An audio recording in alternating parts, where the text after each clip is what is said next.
Breitbart News Washington bureau chief Matthew Boyle asked Carr for his views on the primary field, specifically in New England, in light of last week, which saw Trump's fourth arrest in the last 5 months and unprecedented mugshot on Thursday.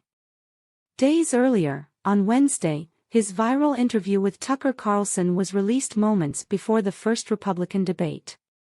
Carr, who hosts the Howie Carr show on WRKO, told Boyle, "I don't think there's any way Trump could be stopped at this point. I mean, especially with as many people as there are in the field, it's just going to split it up." While he says entrepreneur Vivek Ramaswamy is doing pretty well in the primary and Florida Governor Ron DeSantis has somewhat of a lane, he doesn't see any way to stop Trump unless something unexpected happens at this point. He then asked Boyle for his analysis. Boyle noted he thinks Trump is currently on a glide path to the nomination and likened the atmosphere to 2016. Specifically, he noted that immigration has been a top concern of voters he has talked with.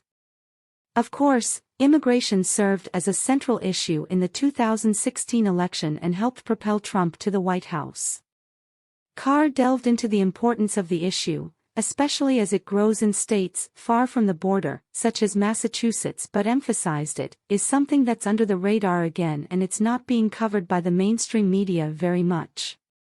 These illegal aliens are being brought in states far, far from the border, not just New York State, although that's where, there's still a lot of attention, but like in Massachusetts, for instance, just this week, the state took over a hotel in Yarmouth on Cape Cod, sort of a somewhat working class, upper class as well, but mostly working class area, Carr said.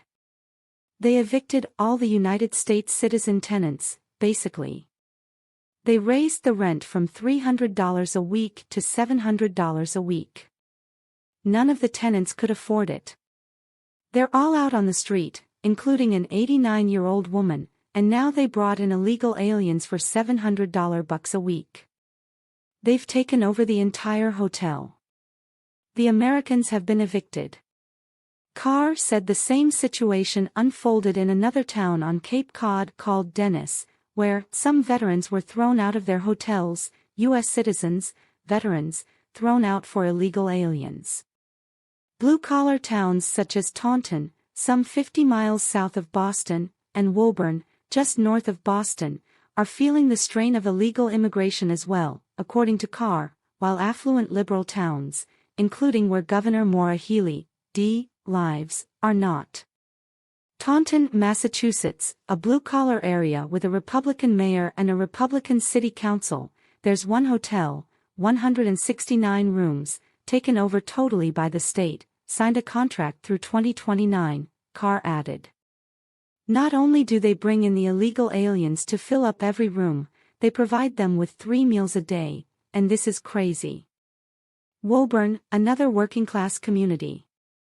I talked to a woman the other day, she said, we're surrounded by these rich communities, Lexington, Arlington, where the governor lives, Winchester, why don't we have a mini Metco program, but, all these illegal aliens, Haitians mainly, are going to be thrown into the Woburn school system, a working-class city.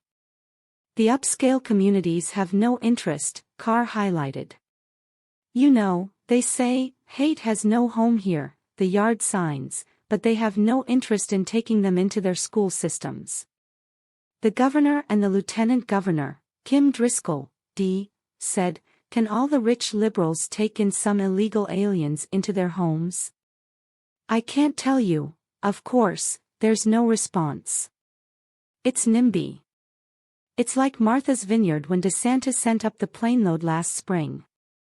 And I think people are, seething about that, too, not just in Massachusetts and New York. It's in Ohio as well.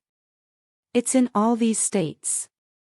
Carr's memoir Paperboy, read all about it, is now available at howiecarrshow.com. It chronicles his career as a broadcaster and columnist, from City Hall to local TV news, his battles against Whitey Bulger, the Kennedys, the bow-tied bumkissers, and then finally taking ownership of his own show. His website notes.